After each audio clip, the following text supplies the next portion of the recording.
গাজার আকাশে আগুন, শিশুর চোখে ভয়, মায়ের বুক খালি, বাবার বুক খালি।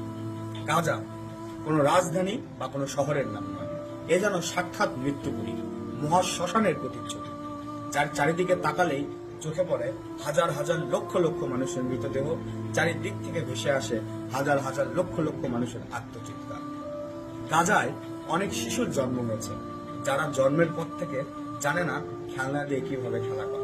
তারা জন্মই নিয়েছে ধ্বংসযোগ্য এবং হাজার হাজার মৃতদেহের মাঝে। এত কিছু দেখেও কি আমরা চুপ থাকবো? আমরা নীরব থাকবো? যেখানে নেই কোনো মানুষের খাবার, নেই কোনো খাদ্য সামগ্রী, গাজার মানুষের জীবন কি এতটাই মূল্যহীন? হৃদয়কে জাগ্রত করুন, হাতে হাত রাখুন।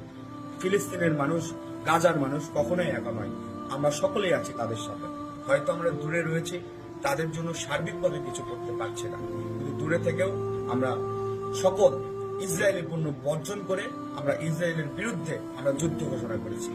এবং আপনার সকলে ফিলিস্তিনের ভাইদের জন্য আপনারা দোয়া করবেন, কারণ সৃষ্টিকর্তা চাইলেই সকল কিছু ঠিক করে দিতে পারে। কারণ সৃষ্টিকর্তা ছাড় দেন, কিন্তু কখনোই অন্যায়কারীদের ছেড়ে দেন না। এবং সর্বোপরি সকলে মিলে সেফ গাজা, সেফ ফিলিস্তিন, সেফ আলাস্কা এই স্লোগানে সকলে উজ্জীবিত হয়ে